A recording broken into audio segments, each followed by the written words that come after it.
Bakit hanggang ngayon ay wala pa ring mapa na maitala natin po sa pandaigdigan talaan ng mga dagat ang West Philippine? Hindi po ba importante sa inyo na maitala natin ang West Philippine Sea? UNCLOS ang basehan ng ating pagkapanalo. Walang pinag-uusapang meets and bounds sa usapin po nung determination ng ating exclusive economic zone, Mr. President.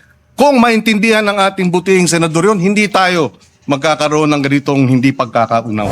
Hindi ko po kailanman dinidepensa ng China. Bakit hindi po tayo magkaintindihan? Napakasimple lang nun. Tama po si Senator Pangilinan. Mr. President, these maps are about oil and gas activities in the South China Sea. On both maps, you will see squares and rectangles.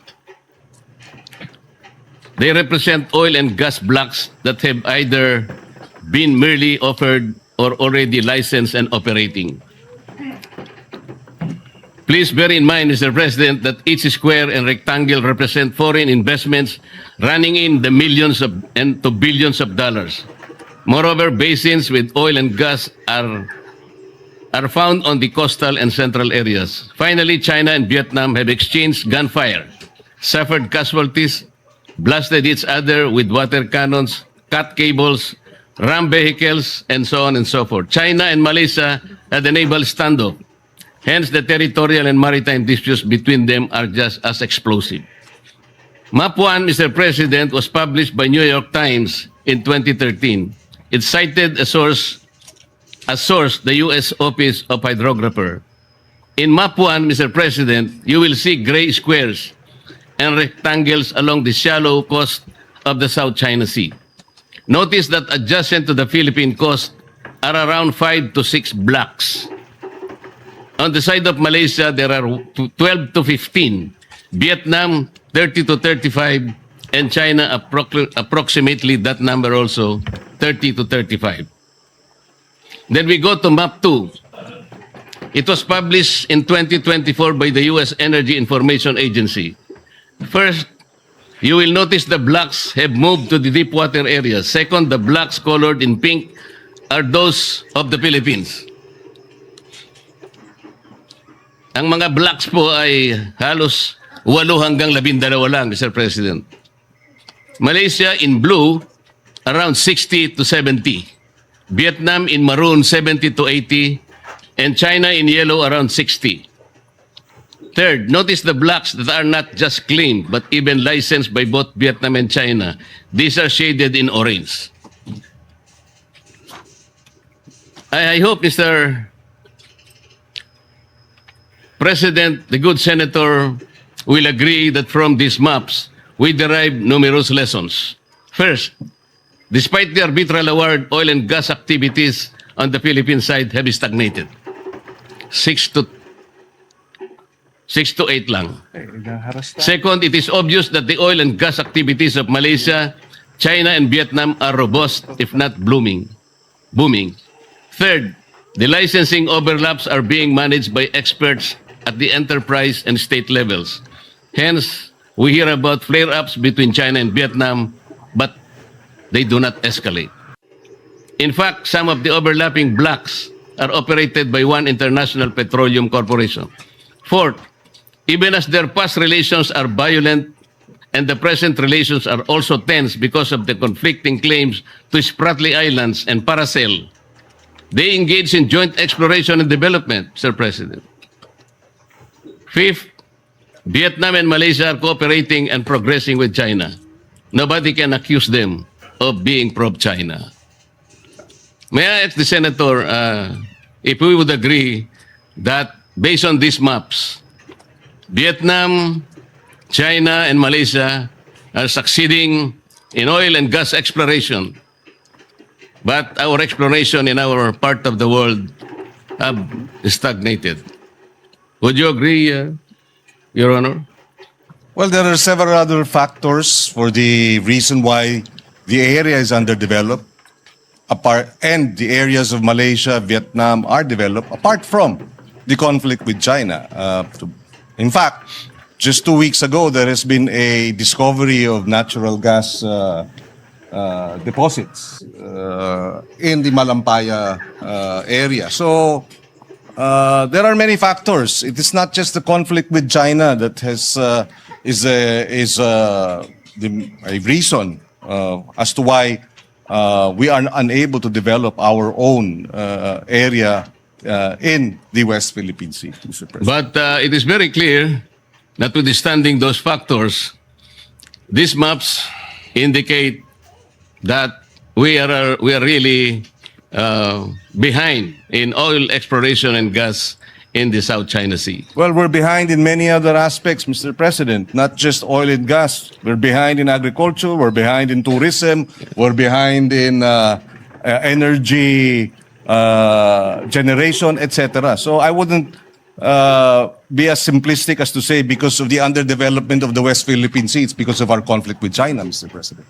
Yes, Mr. President, I hope the Honorable Senator will also agree that there is something effective in the management of relations among China, Vietnam, and Malaysia, and more importantly, their methods of bringing immediate and concrete benefits to their peoples, as shown by these maps, isn't it? Well, again, I will say yes, up to a certain extent. Perhaps they are managing their relations with China better, but I will not concede that because of our lack of managing our relations with China compared to our neighbors has led to this state of underdevelopment. Mr. But considering, Mr. President, that we have been left behind, so behind, as a matter of fact. As I have said, we have been left behind in agriculture. Is that the fault of China? Our relations with China? We have been left behind in infrastructure. Is that because of our sour relations with China? Of course not, Mr. President. There are many reasons why we are lagging behind. And yes, if we are able to better manage our relations with China, we may benefit from it. And definitely, I would like to see that at some point. But at this point, Mr. President, we're fighting for our sovereign waters and our territorial sea. And I think in this case, we should rally behind the Filipino claim in the arbitral ruling, Mr. President. Our agriculture is lackluster. Our tourism is not giving us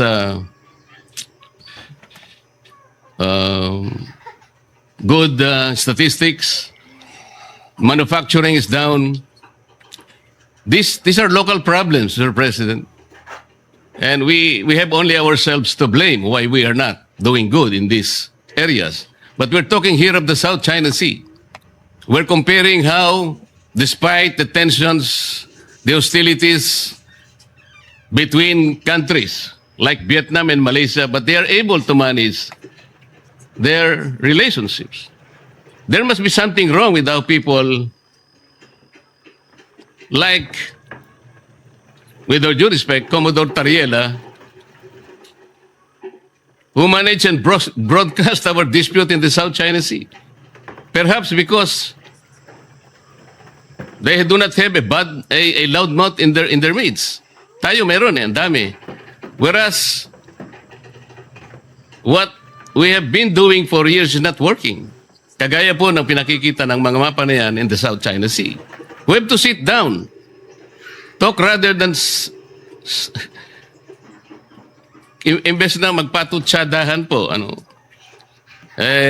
wala pong nangyayari. Ito po yung naging bunga kung bakit po tayo biglang nawala sa ere. I know that being bombastic, Tariela earns him likes and makes him probably feel like a rock star, Mr. President. I know national anger sells newspapers. I know mindless patriotism wins accolades. But in reality, as the map show, Mr. President, we are all losing out and are being left behind. The way forward, Mr. President, is open discussion. The starting point is respect for each other's views and the views of our opposing claimants, be it China, Vietnam, Malaysia, etc. The draft resolution, with all due respect, is not the right start, Mr. President. Mr. President, if I may just point out, the matter of Commodore Tariela, whether we agree to his statements or not, is one issue. Another issue, Mr. President, is that the Department of National Defense and the Armed Forces of the Philippines have rallied behind Commodore Tariela and condemned the behavior and the actuations of China's embassy officials. If I may quote, the Department of National Defense and the Armed Forces of the Philippines strongly condemn such an affront to any of its members and reiterates that it shall not be cowed by any official of PROC, whether in their homeland or as guests here. And we shall continue to speak against their lies and malign actions when such are committed. That is our Department of National Defense. That is our Armed Forces of the Philippines, Mr. President. The very least that we should do as a Senate is rally behind our Department of National Defense and our men in uniform who risk their very lives to defend the West Philippine Sea, Mr. President. So the actuations of Commodore Tariela may not be, may find discomfort with some of our colleagues, and we will respect that. But our defense establishment and our armed forces have spoken. And I believe senators must rally behind and defend and support our defense establishment in view of the aggression and the of China in our sovereign waters and our exclusive economic zone as well as our continental shelf, Mr. President. I will go to that point, Mr. President. But we can also draw lessons from the experiences in the Philippine Sea. In 2008, Malaysia and Indonesia had a naval standoff when Indonesia found oil and gas in Ambalat Field and Ambalat East, and Malaysia offered the same areas as Block, ND6 and ND7. To de-escalate, they agreed to a moratorium in 2009. Last year, their national petroleum corporations agreed on a joint exploration and development.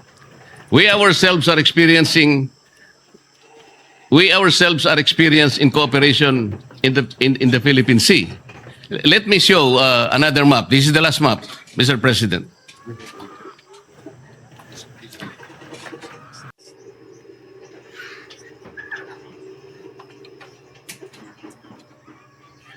Mr. President, just a fine point. Yes, we too have disputes with Vietnam, with Malaysia, and even Indonesia, Mr. President. But the difference is that they do not water cannon us, and they do not ram their ships, their coast guards, their coast guard, the Chinese Coast Guard, to our Philippine ships, Mr. President. It's an entirely different story in that regard, Mr. President.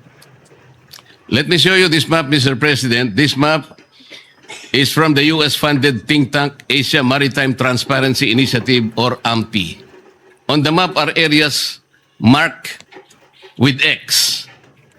On the upper right hand of the South China Sea, the mark refers to the exclusive economic zone and continental shelf overlap between the Philippines and Taiwan. We have a fisheries and law enforcement agreement there. On the lower left hand, Mr. President, the mark represents the dispute over extended continental shelf between Philippines, Malaysia, and Vietnam. We are in discussion with Vietnam now. On the bottom corner are disputes over Sabah and the territorial sea and contiguous zones it generates. In Sulu Sea and Celebes Sea, we have a tri-point with Malaysia and Indonesia, and the same in the Philippines with Indonesia, Palau, Japan, and Taiwan, emanating from Pratas Island.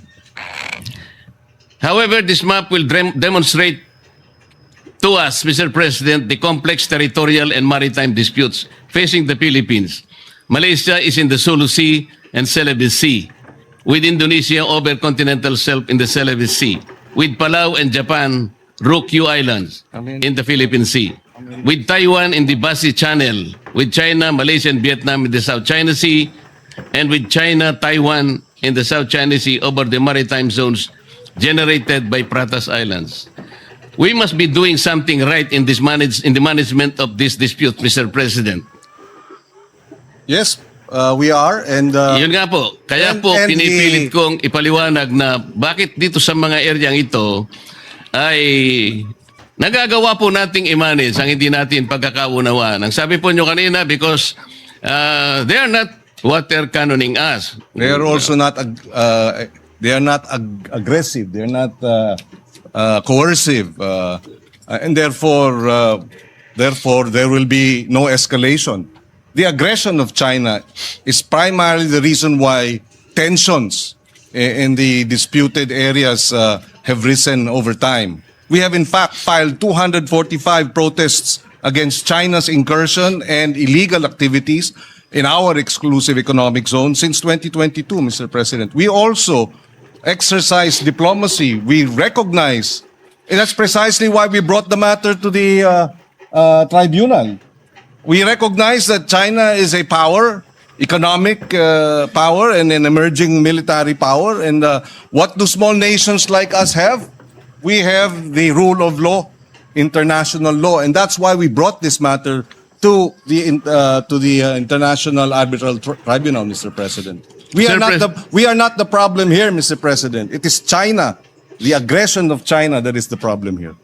Mr. President, si Commodore Tariela po ba ginawan ng caricatures or effigy yung mga heads of state ng Vietnam, ng Malaysia, at iba pang karatig bansa? Hindi kailangan, Mr. President, dahil wala naman silang pag-water cannon sa atin. Hindi naman po nila sinasagasaan ng ating mga mangingisda o inaaresto. Hindi na naman nila, yun na nga, binabangga, wino-water cannon. Yung may aksidente pa na kung saan yung Chinese vessel ay iniwanan ang 22 mga mangingisda natin. At sino ang sumalba sa kanila? Vietnam ang sumalba sa kanila. So bakit tayo makikipagpalitan ng maanghang na salita sa mga meron tayong sabihin na nating maritime disputes na hindi naman tayo inaapi at binabalahura at binabastos, Mr. President. Mr. President, hindi lang po si Commodore Tariela for the record. Ang pati ang ating Senate President matapos nung binanggit yung persona ng grata nagsalita ng baluktot, Mr. President. So sana maintindihan natin, hindi lang ito usupin ni Commodore Tariela. Hindi lang ito usupin ng mga senador o kaya mga kongresistang binabastos nila. Usupin ito ng Pilipinas na ipaglalaban natin ang atin at dapat magkaisa tayo, Mr. President. Pare-pareho po tayo sa posisyon na yon, Mr. President. Ang sinasabi ko lang, kailangan bang magkapatutsadahan ng walang katapusan? Ang pag-init po ng sitwasyon ay hindi po nakakabuti sa ating dalawang bansa. Walang katapusan na patutsadahan. Paano po natin kakalmahin? O halimbawa, paano natin papatay ng sunog sa isang bagay na susunog? Yun po ba'y bubuhusan natin ng gasolina? O kailangan natin sabuyan ng malamig na tubig? Mr. President, ang sinasabi ko lamang po, bakit po kinakailangan kasing gumawa pa ng mga caricature at sasabihin na ang presidente ng China ay bully? Siguro po, Mr. President, ang may mumungkahi natin, hindi po tayo kasi magpa-profit from these experiences. Ang DFA, ang BIFAR, ang DNR, ay sila pong nagmamanage ng ating mga disputed seas. Pero, nagkakaroon po tayo ng progreso. Hindi po sila nagano ng mga caricatures o megaphone diplomacy. They did it diplomatically, diligently, and without fanfare, Mr. President, working with their counterparts in settling our differences with our nations. Ang sabi po kasi ninyo, Mr. President, Your Honor, na wala pong anumang ginawa ang ating mga maliban sa China, ang Vietnam o kaya yung ibang bansa ay walang nagawa. Nakalimutan po ba ninyo, Mr. President, in the context of our maritime disputes, we have shot and killed 2 Vietnamese fishermen in 2017 and 1 Taiwanese fisherman in 2013. Did Vietnam and Taiwan accuse us of sowing fear and interfering in our capacity to defend our claims? Gusto ko lang pong ipasariwa sa inyo yung ganon. Talaga pong nagkakaroon ng ganun eh. Ngunit sila, hindi naman tayo ginawan ng masama kahit na nakapatay tayo ng ilan sa kanilang mga tao. Ang pinag-uusapan po natin, anong patutunguhan natin kung patutsadahang walang katapusan? Mr. President, if I may, the incidents mentioned by the good senator from Tarlac are isolated incidents from Vietnam and Taiwan. These are isolated incidents. This is not in the same realm as China's 24/7 acts. 365 days a year, 24 hours a day, 7 days a week, incursion and threatening. And Mr. President, Taiwan or Vietnam did not threaten us publicly. 2 weeks ago, the Embassy of China said the uniform, if I may quote,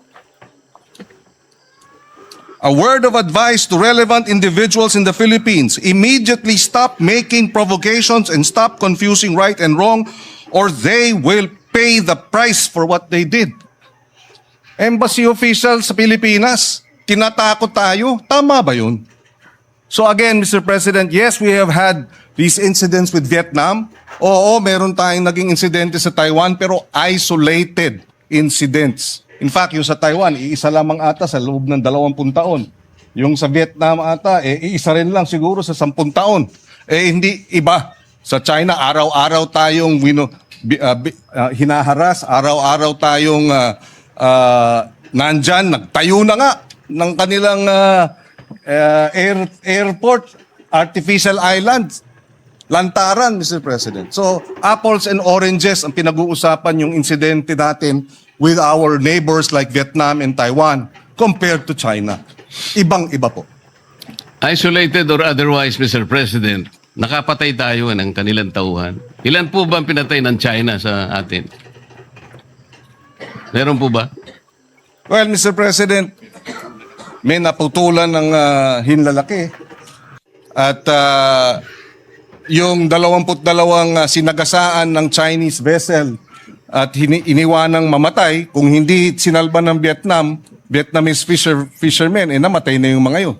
So, Ilan po ba, Mr. President, ang sinalba ng China kamakailan? 17 Filipinos. 17 fishermen. at Ano po ang nagpapasalamat ginawa ni Commodore Tariela? At He was very nagpapasalamat condescending, Mr. President. Imbes na pasalamatan niya ng buong puso sapagkat 17 mga kababayan natin ang naisalba, yung kanyang pagpapasalamat na ginawa is condescending, Mr. President. Uulitin ko. Let me suppose that the embassy that is challenging your position, Mr. President, is questioning your knowledge. What if the Vietnamese or Malaysian, what if China tells the Philippine embassy in Beijing not to post or publish views that contradict the international law opinions of Chinese officials? Would that be acceptable to the Philippines? I'm sorry, Mr. President. I beg your indulgence. You are saying that if Vietnam publishes... sorry, I missed the... No, the last- what if China tells the Philippine embassy in Beijing not to post or publish views that contradict the international law opinions of Chinese officials? Would that be acceptable to the Philippines? Halimbawa lang, sinabihan yung ating embahada doon. Huwag kayong magpapublish ng mga views. Well, Mr. President, that's their country. They will do what they will do. They will... in fact, there is no freedom of the press in China, Mr. President. So, if the government does that, then we will have to respect their position because we are merely guests in China, just as they are merely guests in the Philippines, Mr. President. I would disagree, Mr. President. That will be unacceptable to me. Another question. The Philippine Embassy in Beijing assists the Philippine Coast Guard and DND in monitoring Chinese vessels in the West Philippine Sea. Have you heard China complain that this essential work of the Philippine Embassy interferes with Chinese internal affairs? Mr. President, whether they complain or not, they're already in our exclusive economic zone. I'm sorry, but I'm trying to understand the position of the good gentleman in his defense of China and their position. I am not defending China, Mr. President. I said, sinabi ko na kanina, ang ating discussion ngayon is not in defense of any other countries. We are defending Philippine interest. Ang pangyayari lang, kailangan nating linawin, ano ba talagang pinagtatanggol natin?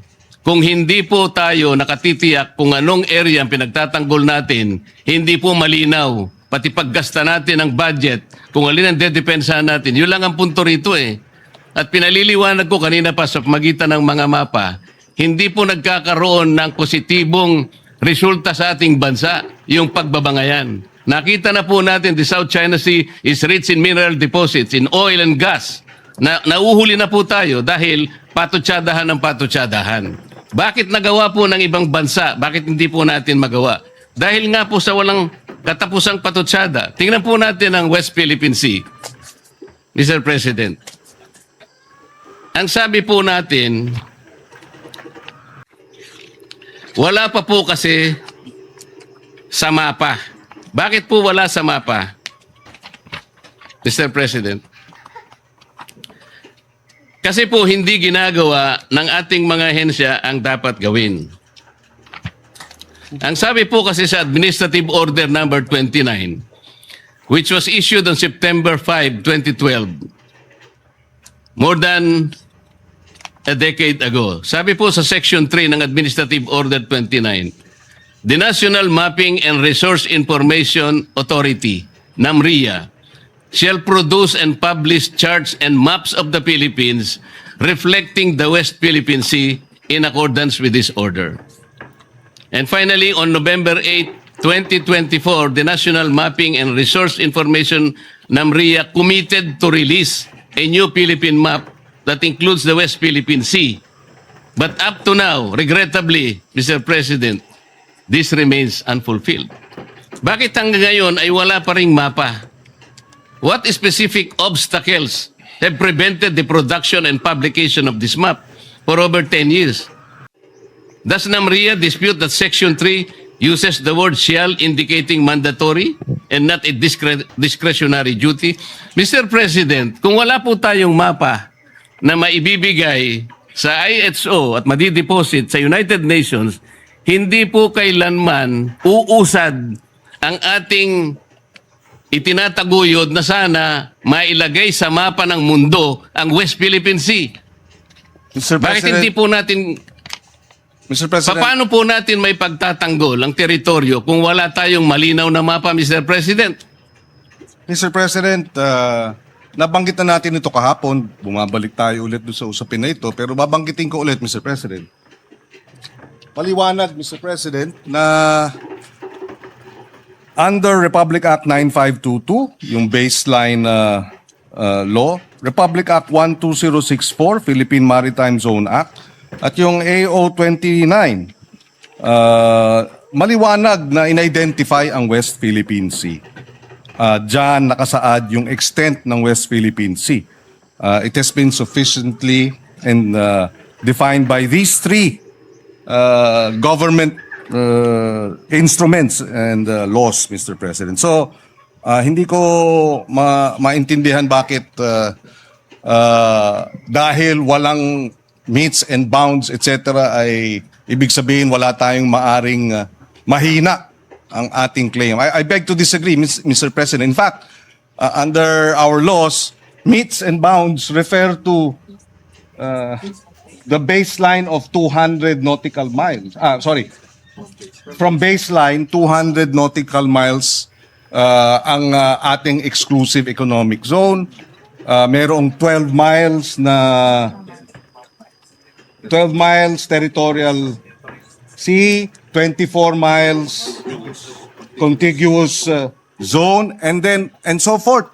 Yun ang UNCLOS, Mr. President. Kaya hindi ko naintindihan bakit pinipilit itong pag-define ng meets and bounds ng West Philippine Sea kung na-define na. Besides, Mr. President, ayon sa UNCLOS, yung purpose ng pag-submit when UNCLOS obliges states to show the coordinates of maritime zones and submit and deposit the same, it is only for the purpose of publication and information. And it is made a condition, it is not made a condition sine qua non for entitlement. This is, Mr. President, UNCLOS Article 16, 75, and 84. So, hindi ibig sabihin dahil hindi natin nasasamite sa UNCLOS, gaya ng nabanggit ng ating butihing senador, na wala na tayong kapangyarihan o lakas o basehan para ipaglaban yung West Philippine Sea, Mr. President. It is only for purposes of publication and information. Mr. President, ang laki po talaga ng hindi natin pagkakaunawaan sa bahaging ito. I am not questioning What is this? the extent of the exclusive economic zone. This is 200 nautical miles from the baseline. That is also the extent of our continental shelf. Contiguous zone is 24 miles, nautical miles. Territorial sea is 12 miles from that basic line. Hindi po yun ang pinag-uusapan natin, Mr. President. Sinabi lang kasi ng AO 29 and Presidential Decree 1596, dinefine niya lang yung West Philippine Sea. Ang kulang, sabi po ng steps na dapat gawin, sinabihan nga ng executive order ang NAMRIA eh. Gumawa ka na ng mapa, kasi po yung mapa, yan po yung magbibigay ng coordinates. Isasubmit po yan. Ito, basahin ko na po. Section 4 of Administrative Order 29, Series of 2012, requires relevant government agencies such as DFA, kasama na po yung DFA, not only to deposit with the United Nations Secretary General the country's official map reflecting the West Philippine Sea, but also notify international bodies such as the International Hydrographic Organization of the same. Ayun po, Section 20, Section 4. Kung hindi po tayo magsasubmit ng mapa, saan po kukunin ng coordinates? Yun lamang po ang paraan para po yung ating pinapangarap, pinapanaginip na West Philippine Sea, mailagay naman po sa mapa. Yun po ang pinakamaganda. At pagkatapos nating mailagay sa mapa, ay lalakas po lahat ang ating paninindigan dahil nakalagay na po sa mapa eh. Kahapon po pinakita ko yung South China Sea. Hindi po ibig sabihin na yung South China Sea, sa China po yun. Hindi po, pangalan lang yun eh. Yung 6.1, yun ang chapter po doon sa S-23 para basahin po ninyo at makita ang coordinates. Wala po tayong pinagtatalunan tungkol dito. Wala po akong, hindi ko po kailanman dinidepensa ng China. Gusto kong palakasin ang ating paninindigan dito. Bakit hindi po tayo magkaintindihan? Napakasimple lang nun. Hindi tayo Wala pong coordinates talaga. Hindi po ang mapa lang po ang magbibigay ng coordinates. Malamang marahil hindi tayo nagkakaintindihan dahil gaya ng nabanggit ko kahapon, kahit na magdebate tayo hanggang sabi ko nga, Kingdom Come, tungkol dito sa meets and bounds na ito, hindi magbabago yung arbitral ruling na sinasabing mali ang China, hindi dapat nagtatayo ng mga illegal structures ang China sa ating exclusive economic zone. So bakit tayo bumabalik dito sa debate ng meets and bounds? Para sa ano? Para pahinain natin yung naging award natin sa International Tribunal? Para questionin natin na yung award natin ay kulang? Para bigyang duda na tayo nga ba'y nanalo? Hindi naman po siguro. Panalo tayo, binigay sa atin yan at hindi tayo mananalo kung hindi maliwanag ang ating mga karapatan at ang ating exclusive economic zone kahit na hindi pa nade-determine ang meets and bounds. Dahil yon ang sinasabi ng UNCLOS. UNCLOS ang basehan ng ating pagkapanalo. Walang pinag-uusapang meets and bounds sa usapin po nung determination ng ating exclusive economic zone, Mr. President. Sana po, kung maintindihan ng ating butihing senador yun, hindi tayo magkakaroon ng ganitong hindi pagkakaunawaan. Binanggit po ninyo kahapon yung Administrative Order 29 at saka yung Republic Act 12064. Ang sabi po ninyo, doon makikita yung mga coordinates. Basahin po ninyo kung mayroong coordinates Hindi po doon. natin Wala sinabing doon po makikita ang coordinates. Ang sinabi po natin ay nakadefine doon ang ating ang West Philippines. Dinefine nga po, Mr. President, na pinag-uusapan, paano maitatala nga po sa mapa? Ayaw po nating itala sa mapa, Mr. President. Yun lang po ang punto eh. Binabanggit kasi natin at sa batas natin, ni-require po ang NAMRIA at ni-require din ng DFA na mag-submit ng mapa hanggang ngayon. 12 years na po nakararaan. Ba't hindi po natin maitala?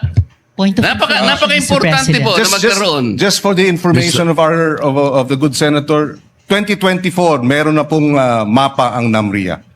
So hindi totoong wala pang Ang sinasabi ko po, Mr. President, hindi po sinasubmit sa mga kinaukulang dapat hindi po ang ipag-submit. sinabi po ninyo wala pang mapa. Ay, iba po yung hindi sinasubmit. Kahit na may mapa po, kung hindi nyo sinasubmit, hindi rin po tayo Pero magtatagumpay sa correction ating lang po. paninindigan na maitala natin po sa pandaigdigan talaan ng mga dagat ang West Philippine. Hindi po ba importante sa inyo na maitala natin ang West Philippine Sea? Mr. Point President, of information, Mr. With the President. indulgence of Senator Pangilinan, Senator Risa Ontiveros, you're recognized. Salamat po, Mr. President. Tama po si Senator Pangilinan. Ang totoo po, dun sa mapang itinatanong ng mabuting Ginoo, NAMRIA has prepared the maps anchored on the newly signed Philippine Maritime Zones Act and Philippine Archipelagic Sea Lanes Act and complying with UNCLOS and is awaiting the final implementing rules and regulations for publication. So nandun na po, Mr. President, ang mapa. Salamat po, Mr. if I may likewise add, Mr. President, ito ay the information relayed to us by Dr. J. Batumbakal. He is the director of the UP Law Center, Institute for Maritime Affairs and the Law of the Seas. And he says, and I quote, "When UNCLOS obliges states to show the coordinates of a maritime zone on charts of appropriate scale and to deposit them with the UN Secretary General, Article 16, 75, and 84, it is only for purposes of publication and information and is not made a condition sine qua non for entitlement to the maritime zone concerned. In fact, even before UNCLOS was open for signature, states fully recognized the entitlement of other states to territorial seas, even without published coordinates. Deposits of charts containing the coordinates of the UN does not create any legal effect and does not imply approval by the UN. The UN is not a register of deeds for maritime zones of states. The absence of legal effect of deposit is clearly provided for even in the UN website. So yung ang inaalala ng ating ginoong Senador Marcoleta ay hindi nakakadagdag ng legal entitlement ang pagdeposito sa UN Secretary General under Articles 16, 75, and 84 of the UNCLOS. So, ibig sabihin, Mr. President, yung Section 3 at saka Section 4 ng Administrative Order number 29, ay babaliwalain na natin. Inuutusan po kasi ang NAMRIA at saka ang DFA na gumawa ng mapa at i-deposit nga sa United Nations and notify accordingly relevant international organizations such as the International Hydrographic Organization and the United Nations Conference on the Standardization of Geographical Names. Hindi po importante sa atin yung Administrative Order number 29. Yung Administrative Order number 29, Mr. President, ay 2012. Yung Republic Act 12064, yung Philippine Maritime Zones Act, ay 2024. So superseded na yung binabanggit na provision ng RA 12064. Mr. President, hindi po ganun. Wala pong nasusupersede dito. Yung 12064, nire-enforce nga po pati yung Presidential Decree 1596. Basahin po ninyo lahat para magkaintindihan tayo ng lubusan. Ang pinag-uusapan po kasi natin, while our laws define the extent of our West Philippine Sea, tayo naman po'y tinatagubilin na gumawa ng paraan para sa ganun, may sama pa yon para po yung mga coordinates na yon ay maisumite sa United Nations Secretary General at sa mga kinaukulang mga ehensya internasyonal. Yun po kasi ang sinabi ng mga batas natin. Sapagkat, alinman sa batas natin, walang sinasaad na coordinates. Ang coordinates po, ang gagawa po niya NAMRIA. At yan po ay base sa mapa na kanilang gagawin. Yun lamang po ang punto, Mr. President. Wala yatang masyadong dapat na pagdebatian sa puntong yun. Sapagat ako, kayo, Mr. President, and the good Senator, gusto rin natin talagang ipaglaban ang tsaga ng atin. Mas maganda kasing ilaban ito kung malinaw na nasa mapa tayo ng pandaigdigang talaan ng mga dagat. That is the whole point, Mr. President. We note, Mr. President, the concern, and I agree with him in that regard that it would be better for us if we do have those coordinates, but it does not in any way diminish what we are entitled to under the arbitral ruling, Mr. President. So, mga konting tanong na lang, Mr. President. With your indulgence. Yes, please. I'm more than willing to the gentleman from Tarlac and Pampanga, Mr. President. In your sponsorship, Mr. President, you said that the proposed resolution is in defense of our officials when they speak on behalf of our nation. That is correct. Yes, Mr. President. Is the Honorable Senator aware that the Philippine government has a minimum 5 officials who speak on matters relating to the West Philippine Sea?